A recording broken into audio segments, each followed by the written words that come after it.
understanding about the requirements of our grant program. Great, so we are officially recording and we'll start off with some introductions. So I'll have Jeremy go first. Hi everyone, I'm Jeremy Belknap. I'm a program coordinator on the offshore wind team. I work with Lauren on all of our offshore wind works, grant opportunities, overseeing grant management, and as well as our supply chain programming at Mass CEC. Thanks, Jeremy. Hi, everyone. For those of you I have not met yet, my name is Lauren Farnsworth. I'm a senior program manager on the offshore wind team here at Mass CEC. Like Jeremy said, I oversee the Offshore Wind Works program, which we're all here to talk about today.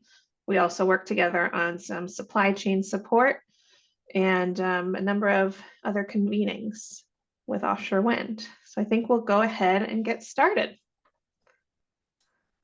So here is an overview of what we'll be talking about today in our webinar. I don't expect we'll use the full hour and a half, but we gave ourselves a little bit of leeway toward the end for some question and answer period. We will also have questions and answers posted to our website. We like to give everyone the opportunity to see our responses publicly. So when we get to that part of today's agenda, we will ask you to put questions in the chat. You can speak out to us, but we'll also ask for questions in writing that we think would be relevant to a larger audience. So thanks for joining today. We're going to start with a little bit of an overview about Mass CEC in general, for those of you who might not have heard of us before, but were somehow led to our webinar today. We'll talk a little bit about our offshore wind workforce development strategy and what we use to kind of inform a lot of our programming. We'll talk about offshore wind works in the past. We'll talk about some of our prior awards and kind of our focus areas. We'll speak on our community of practice, which is our growing network of grantees of the program. We'll talk about our current round, which is the 7th round, believe it or not, of this grant, and what the specific requirements are. Jeremy's going to talk you through the application process, and then we'll get to our questions. So with that, I think we will dive right in. So for those of you who are not familiar with Massachusetts Clean Energy Center, or Mass CEC, as we'll definitely be referring to it today, Mass CEC started back in 2010, and it was really our mission to help the state reach its climate goals. And we do that through a few different areas of focus. And you can see it's broken up into these 4 different areas here. We have climate tech, innovation, and investments, accelerating decarbonization, which includes, high performing buildings, transportation, and net zero grid. We have offshore wind deployment, which is our team that Jeremy and I are part of. And then we have a clean energy climate workforce development team, and they are looking to grow the climate network workforce across all of these different sectors that Mass CEC is supporting. So we are growing at Mass CEC, and we're very happy to be able to help the state meet its ambitious goals. So we'll go on to the next one here, diving right into the offshore wind team. So what are we doing? Are we only working on workforce? No, we're doing a lot of different things here. And we're trying to really help responsibly grow the industry in Massachusetts. You can see kind of our mission statement across the board there in orange, about reducing project risk, increasing market confidence, and supporting the industry in general. So we're going about that in a few different ways. You'll see there's offshore wind works listed there. So that, of course, is the program we're here to talk about today. Jeremy and I already mentioned, we also do work on supply chain, working directly with local businesses, trying to enter the industry, helping support them. We also do work around ports, infrastructure, harbor access. So whether that be training, specifically maritime training for pilots, moving barges in and out of New Bedford and through the hurricane barrier, or it could be large-scale infrastructure grants to redevelop a port site specifically for the wind industry. We do a lot of work around planning and analysis. So that really speaks to kind of our responsible development approach for the industry. We do a lot of convenings of groups, whether that be habitat, wildlife, fisheries related. And we do support many technical studies so that there is clear understanding of the industry needs. Also here, I'm sort of jumping around however I feel like it, but offshore wind science and research. We recently actually awarded many different programs and new solicitation that was launched last year, and that speaks directly to science and research aspects of offshore wind. So that's a pretty various category with a lot of different awardees there. And if you'd like to learn more about that, we can certainly offer a contact on our team who can talk further in depth about that. But it's pretty exciting that we're kind of moving into that space, helping to support research efforts behind offshore wind development. And lastly, ocean renewable energy, climate tech innovation. We are looking at supporting offshore, nearshore, dockside testing validation sites for startups and tech businesses to be able to launch a lot of their applications and do some research to help grow the industry. And that's kind of the overview of our team. So I will go ahead now and dive into what our strategy looks like specifically for offshore wind workforce development. So we are really, really engaged at Mass CEC with the industry itself, which I think is pretty special. We really understand, I would say, the needs of the industry kind of firsthand because we're able to connect with them closely. And so that's really been something beneficial to our Offshore Windworks program.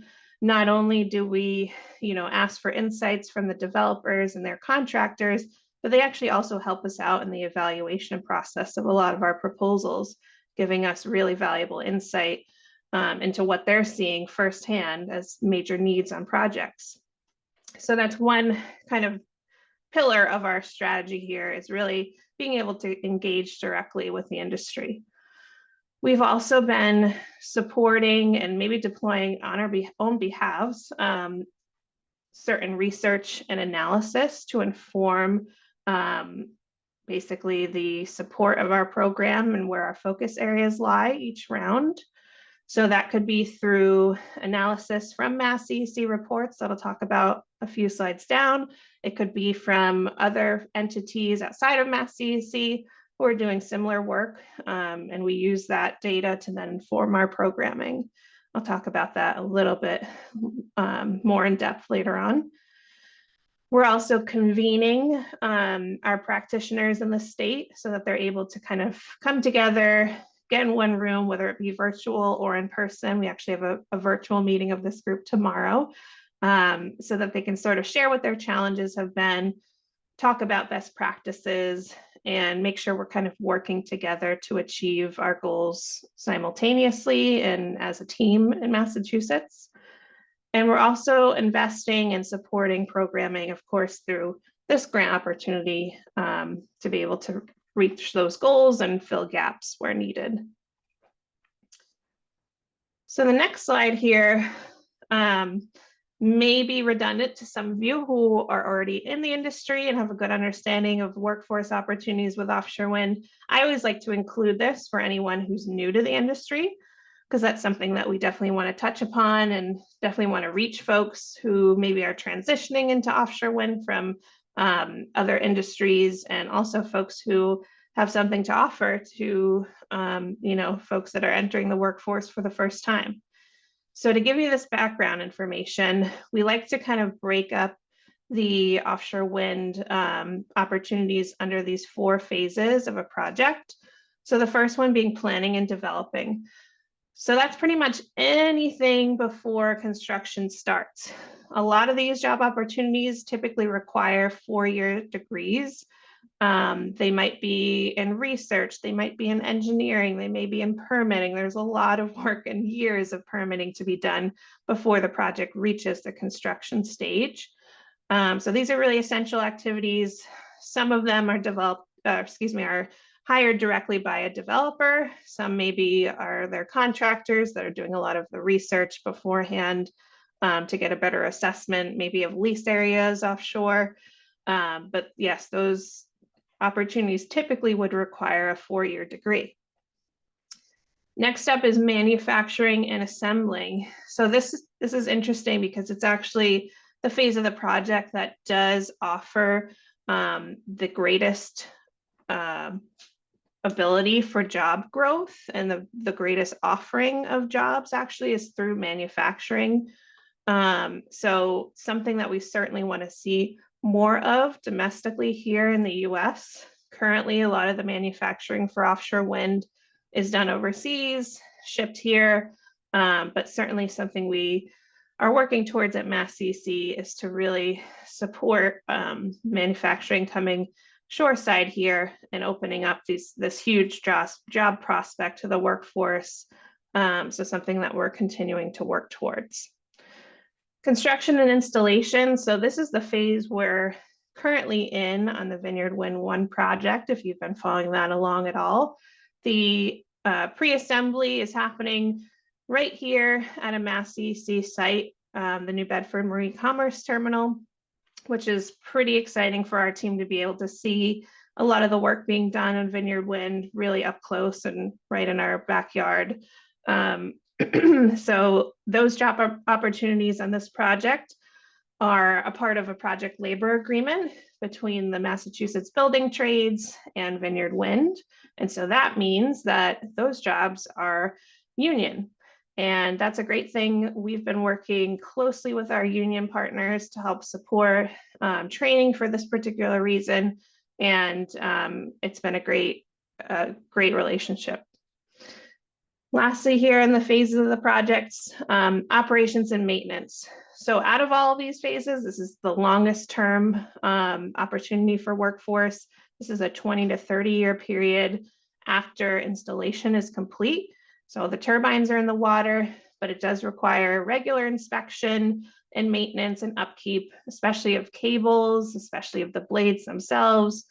You can imagine there's a lot to make sure those turbines are spinning and continue to do so for such a long period of time.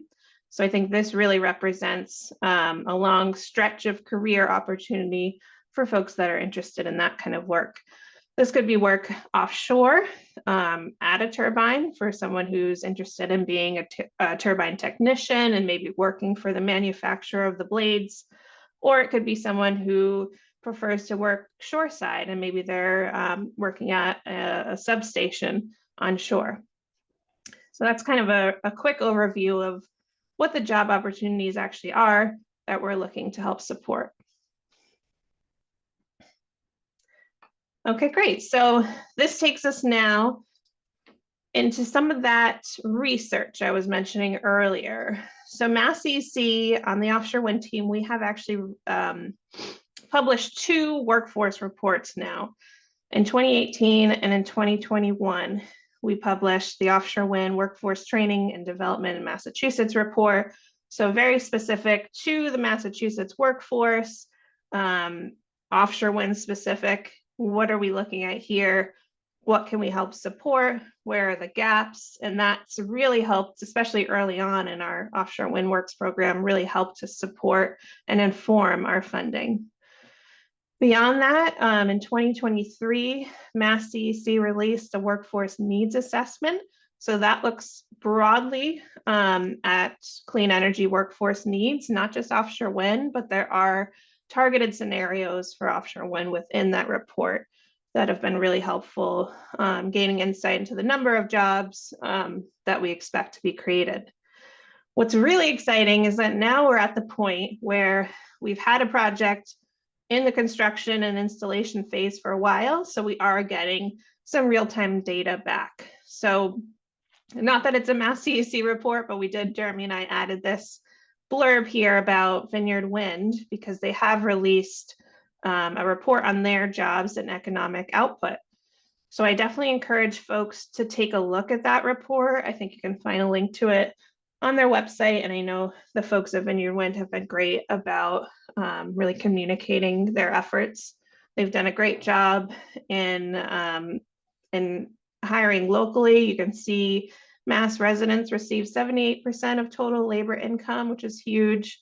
I don't think they've reached all their targets that they set out initially, but they have reached most of them, and I think the numbers here are pretty impressive. So going to the next slide, I just wanted to briefly touch upon what kinds of programs we have supported through Offshore Wind Works. So I mentioned this is our 7th round offering the grant program. And as you can imagine, we have made many awards. And we have kind of been taking the approach of creating a diversity of different approaches, honestly, to workforce development. So a diversity as far as target audiences, age, levels of education, skill levels, and then, you know, how we are targeting folks, how we're doing retention work and recruitment. So just to touch on some of the programs that we've awarded over the years, we've kind of lumped them into some categories here for you to take a look at. So offshore wind introductory courses and programs. So broadly speaking, one of the things that the Mass CEC Clean Energy Needs Assessment pointed out is that there's really still a growing need to emphasize career awareness at a younger age for the clean energy industry. And this is certainly true of offshore wind as well. A lot of folks still aren't sure what offshore wind is, what the job opportunities are. Jeremy and I kind of live in this like offshore wind nerd bubble, but a lot of people outside of that bubble still aren't aware of what those opportunities may be. So it's our job to really support programming where folks are going out in their community, they're educating school-age kids and even older audiences about what the opportunities may be, what they're seeing in their own neighborhood, what's in the port, what are these huge cranes. So these are really important programs to help establish the workforce as we have some continuing projects in the pipeline in Massachusetts. Health and safety training programs, that's kind of a no-brainer. You know, these are a lot of the GWO programs that are required by many developers and their contractors for folks working in a port setting or offshore. Safety is a #1 priority and always will remain to be. We've even supported in the past a study that was focused around health and safety training programs. So that's still an opportunity for someone to kind of build on that work. Anything that we can do to help support safety in the industry as it continues to grow is definitely going to be a priority for Mass CEC. Trades programs, I mentioned earlier, the PLA signing, and so that there were many union led job opportunities in offshore wind, and that remains to be true. So we would definitely encourage and like to continue to support those trades programs. A great example is that we worked with in the past JDR Cable, which are based out in the UK, and they actually came in together with local union 223, the electrical workers, in a partnership and applied for a grant so that the JDR Cable company could train and provide some specific training on high voltage cables that they'd be utilizing on the Vineyard Wind project directly with our expert electricians in Taunton, Mass. So that was kind of a great example, not only of a trades program, but of a great industry partnership. Technical training programs, very similar to safety training. There's a lot of very niche technical work and skills that need to be built up. So that's certainly something we have supported in the past, we'll continue to do so. Undergraduate, graduate programs, we have supported in the past 4-year degree programs, 2-year degree programs, even professional certificate programs that do focus in on offshore wind. Those programs have seemed to be growing each year and are really an essential piece for folks that would like to work in the industry, or maybe they're already there and they want to learn more about a specific topic area, or they really just want to build their network in the industry. That's a great opportunity too. So those are programs that we have certainly supported. Training infrastructure, so that's huge. Offshore wind training does typically require pretty large scale infrastructure. As you can imagine, there's a lot of working at heights simulation when you're out offshore working on a turbine. It's certainly a very different environment that you might be used to working in, say, for example, as an electrician. It's a new way of working, even though you've got those core skills. We certainly would want to support any kind of training infrastructure that can help folks reach that next step in working offshore. And lastly, here listed access to opportunity. So these are programs we have supported and continue to support that address barriers to entry into the industry. So we're looking to help folks from our priority groups, which we've outlined in our solicitation, get some on-the-job training, get introductory courses to wind, help them with support services throughout their training and education. So that's certainly an area that we will continue to support. So as you can imagine, with all of these kind of diverse approaches to workforce development, and with these previous 6 rounds of funding, we have quite a growing ecosystem of practitioners in the state. We have many grantees now that are working on similar things within the state. And we realized there was really a need to get these groups together. So this is our Offshore Wind Works community of practice. We meet quarterly. We usually have 2 meetings that are virtual, like the one tomorrow, and we have 2 meetings that are in person. The in-person ones are typically hosted by some of our grantees. So you can actually see the photo down in the bottom there that's kind of shot from above. That is actually at the National Offshore Wind Institute at Bristol Community College in New Bedford. And I believe that was our June or July meeting of last year. And you can see me there in the white shirt with a microphone. And I was actually chatting there with Nikki Collard-Andrade from Avangrid, so directly from a developer. And she was there to answer questions from our grantees. So I think the offshore wind supply chain tends to be a little confusing for folks. So a lot of the questions that we try to answer come directly from external speakers so that they can address those things head on. We're also there to share what we're all working on, make sure our work isn't duplicative. We want to share best practices and we want to grow our network. So other than just meeting quarterly, we've done a few other things. We typically survey this group at least once a year to get some feedback about what topics they'd like to cover, what external speakers they'd like to come in, what challenges they're facing, so we can kind of better strategize how we can help them with those challenges. So that's been really useful as a tool. We've also done an assessment of our portfolio awards to date. So essentially looking at all the awards we've made from our first round of Offshore Wind Works to the last one, and doing a little bit of analysis to see where the gaps are and where we can focus our funding in the future. You can see I listed here a few topics that have actually been covered that came to light through some of our surveying work and some of the things that we continue to focus on in those meetings. So I think honestly, this is one of my favorite parts of the job, and being able to really connect firsthand with all of our great practitioners, they're experts in the work that they do, and being able to share that with us is so special. I did want to mention too, the other great photo we have there with the beautiful background was at Mass Maritime. We have Captain Mike Burns there talking to our community practice. He's also a member, of course, and sharing. We usually do a little bit of a tour of each facility where we host the meetings. So that's been really beneficial for all of us.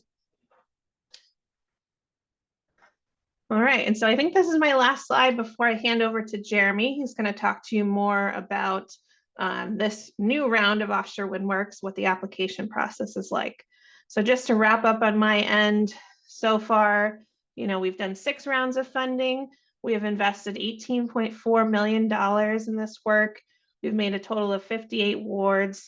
You can see we've had some repeat customers because out of 58 awards, 30 of those are unique organizations, which are a part of our community of practice.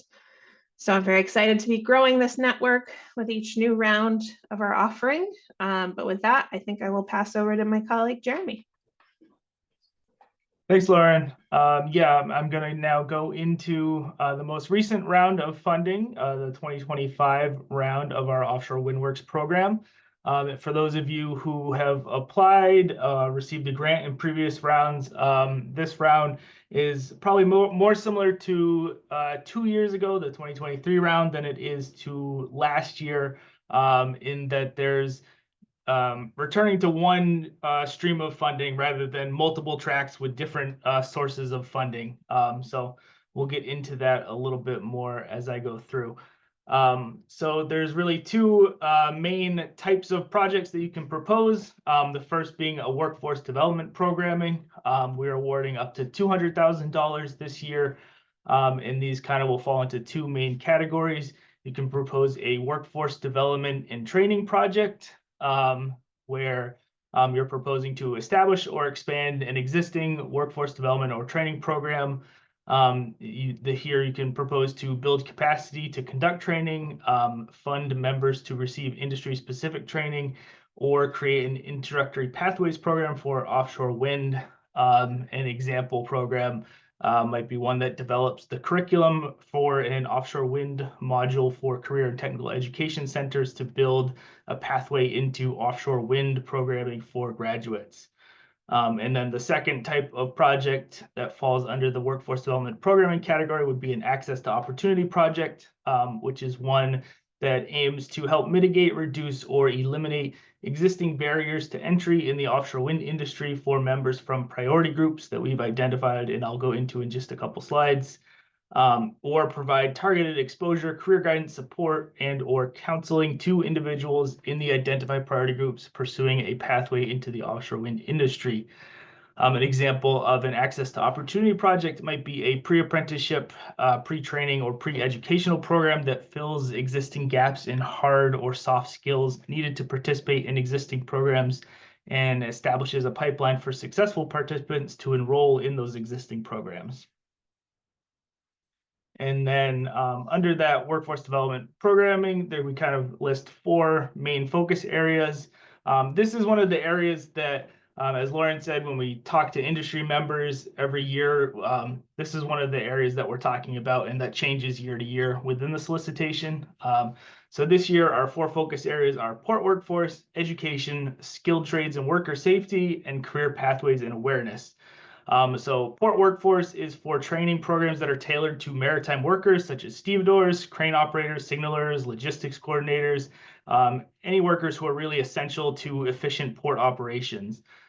Those proposals should be focused on equipping workers with technical skills, standardized safety practices, and industry-recognized credentials and certifications that are necessary for working in port facilities.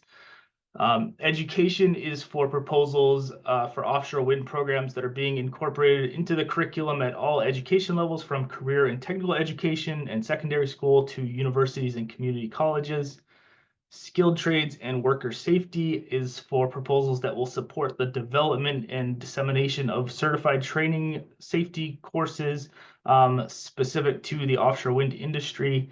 And then finally, the career pathways and awareness supports any programs that seek to reduce barriers to entry into the industry for underrepresented individuals, provide internships, apprenticeships, on-the-job training, and build awareness and excitement for offshore wind in school-aged children. So a lot of these are carryovers from previous years, but there's a little bit of shuffling of categories. And then the second of the main project types that you can propose is a workforce training infrastructure project. These awards go up to $750,000 this year. And these are for projects to construct, purchase, expand, or upgrade workforce or training related equipment, technology, or facilities to better meet the needs of the offshore wind industry and a specific workforce training program. So it can support physical or virtual training. And just a note here that grant funding is not available for purchase of land, existing buildings, or other physical infrastructure that's existing at the proposed project site. So with that caveat, example projects might be the renovation, upgrade, or modification of existing buildings, procurement, installation, or commissioning of permanent electronic trading systems, such as a vessel operations simulator or virtual reality system. The planning, procurement, and installation of fixed training facilities or specialized equipment, such as a pool to offer GWO basic safety training, or helicopter underwater escape training, or some type of equipment to facilitate training in the manufacture, installation, or maintenance of offshore wind turbines and associated wind facility components. So this year we have $2.5 million of total funding available. As I mentioned, 200,000 is the maximum award amount for workforce development programming awards. For infrastructure awards, we'll go up to 750,000. And then the cost share amounts the same as every year. We want to see a 1-to-1 match of the award amount for any private entities, and then kind of all other entities, we want to see at least a 25% match of the award amount for nonprofits, government entities, etc., as outlined in the solicitation. The priority groups that are outlined in the solicitation include individuals who are residing in environmental justice neighborhoods or low-income communities. So EJ neighborhoods are have one or more of the following criteria: annual median household income that's not more than 65% of the statewide annual median. Minorities comprise 40% or more of the population. 25% or more of households lack English language proficiency, or 25% or more are minorities, and the annual median household income is 150% or less of the statewide median. And the QR code there will take you to the state's map to see whether a neighborhood where you're proposing a project might be considered an EJ neighborhood. Then we have members of federally recognized or state acknowledged tribes, members of underrepresented communities in the clean energy workforce, and current or former workers from the fossil fuel industry.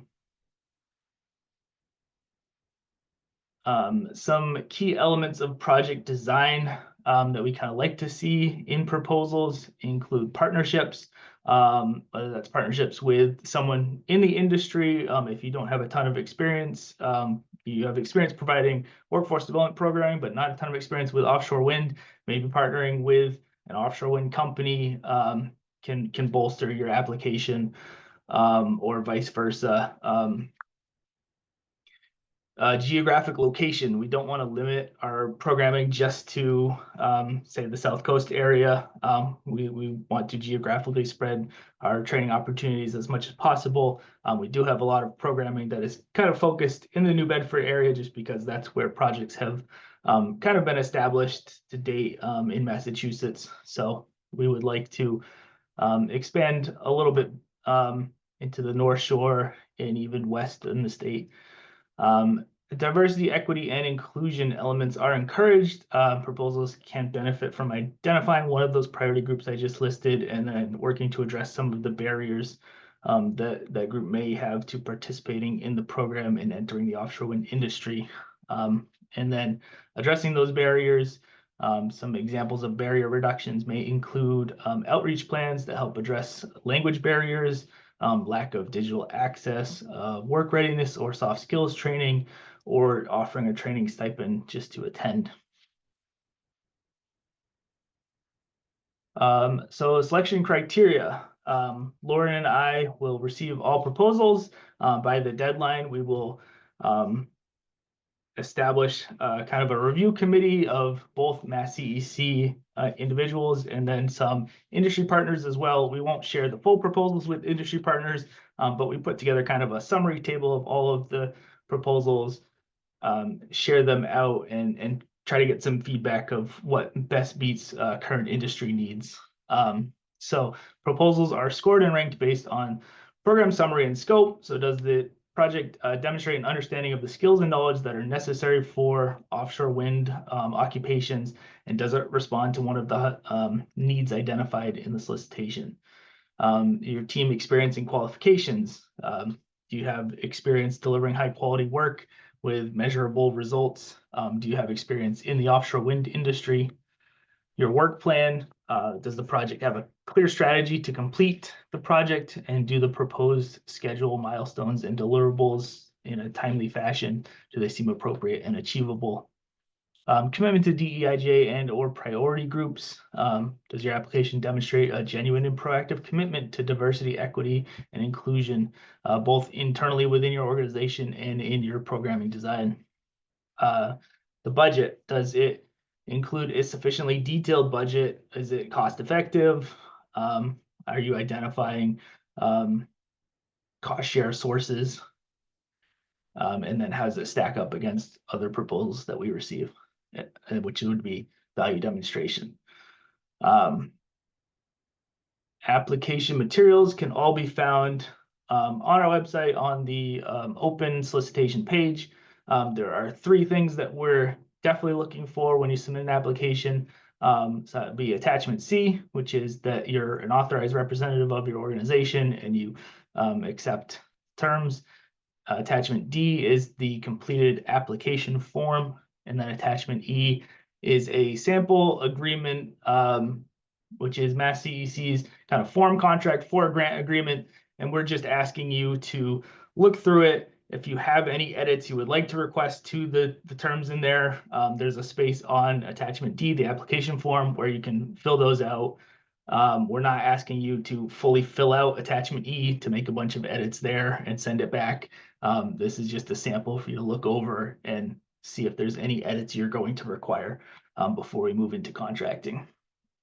And then some optional attachments that we would be looking for would be letters of support from any project partners or industry partners that you would want us to see. The SDO self-assessment results, I believe it's included in the application form. There is a link or guidance on how to find that. And then DEIJ materials, your internal statement of equity and inclusion, etc. So all of these materials should be submitted by email to our offshorewind@masscec.com inbox by 5 p.m. on the due date, which is on the next slide. And your subject line should be 2025 Offshore Wind Workforce Solicitation Application. And then keep your responses fairly concise. Use as much detail as you need, but we're not looking for 20, 30 page applications. Just use the detail you need to get the idea across. If while Lauren and I are reviewing, we have any questions, we may reach out. We will give you the opportunity to submit something that may be missing, but any applications that we are just completely incomplete may not be fully reviewed. The timeline this year, so February 10th, the solicitation was released. Today's the webinar. For anyone wanting to reference the webinar, we are recording it. It will be posted on our website in the next week or so. And then for anyone who missed it, they can find it there. We have a Q&A period, as Lauren mentioned. Questions need to be submitted in writing to the same offshorewind@masscec inbox. And then we'll compile them and post the responses on the same solicitation page where you'll find the full application materials. And we'll keep that document updated until the Q&A period ends on March 31st, and then we'll do one final update, and then we will stop taking questions. Proposals are due April 7th by 5 p.m. We expect to notify the successful applicants of their award in May 2025, and then we will start the contracting process in summer, hopefully finish in the fall of 2025. And we've said the applicant should use an October 1st, 2025 date as an estimated start date for planning their projects. But anyone who's been through our contracting process knows we'll work with you on that date as we get closer to signing as well, if you are successful in the grant application process. And then we are interested in helping facilitate partnerships if you are looking for that. So if you want to put your organization name, type contact name, contact email into the chat. We would welcome that. You could also email it to offshorewind@masscec.com, and we will add you to the partnership spreadsheet we have started, and that can be found on the solicitation website page as well. So now I will open it up to Q&A, but I did first want to respond to some of the questions we've already gotten or received multiple times in past years, just off the bat. So can an organization apply for both a workforce programming grant and a separate infrastructure grant? So last year, because we had those multiple funding sources, multiple tracks, it was the case where you could apply for both. This year, we are saying organizations are limited to receiving one grant as the lead applicant under this grant opportunity. Is an organization allowed to be the lead on one applicant and a subcontractor or a partner on another? Yes, that's fine. And then what is the allowable indirect or overhead for submissions under this funding opportunity? And the answer was we do not have a strict limit. However, we are accustomed in the past to seeing rates at or less than 30%. So with those addressed, if anyone has additional questions, please ask them through the Q&A, and Lauren and I.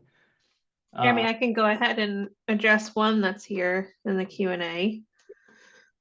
So we have a question asking about if we could explain the priority deadlines.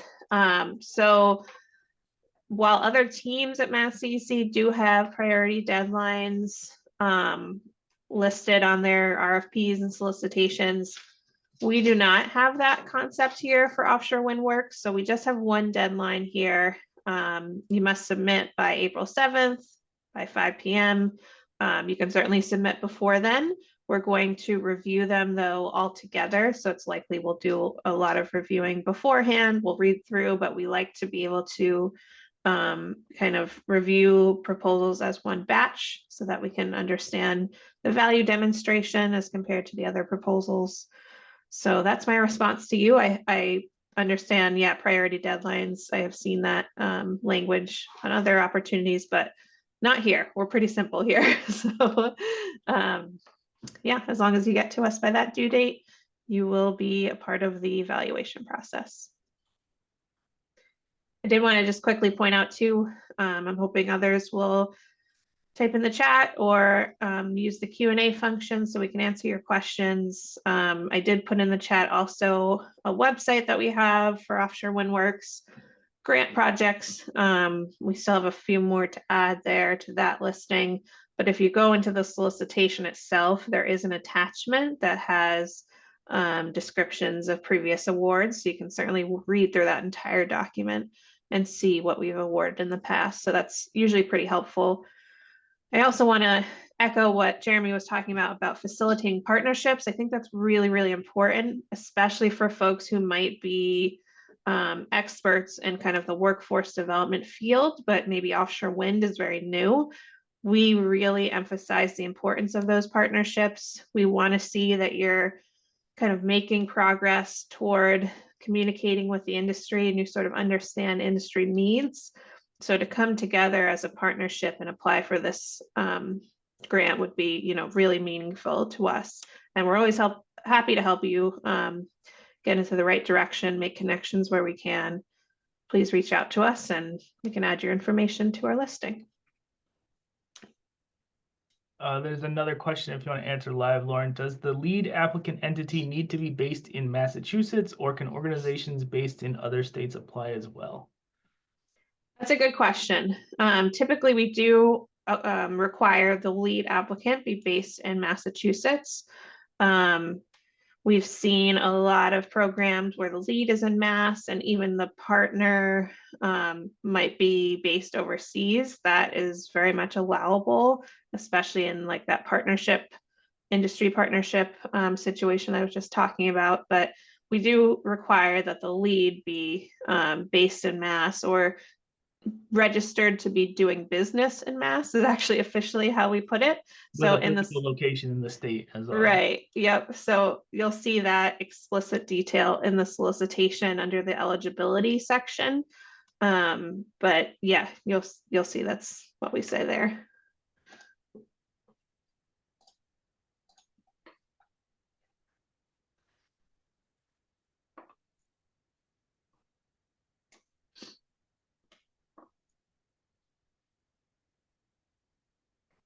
Any other questions from folks or comments? If you've been a grantee in the past, I think we can actually allow you to say something if you're interested or just want to type something in the chat. Or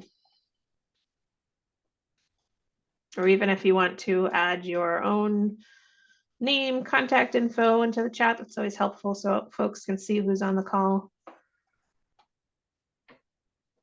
Otherwise, this is Lauren and I's contact information. Feel free to send us emails at any time with questions. As I said, the Q&A period is live, so any questions pertaining directly to the solicitation, we will treat as official Q&A questions, which will be answered in writing and posted to the solicitation page. But we can talk more generally sometimes. If you have questions, just shoot us an email and we can decide how to respond that way. I also want to encourage you all to share this opportunity. It's really helpful for us if you can kind of spread the word and share with your own networks. That kind of really helps us grow the program and makes us all more successful in the end. So appreciate any of that you can do for us. Thank you, Carlos. I appreciate that.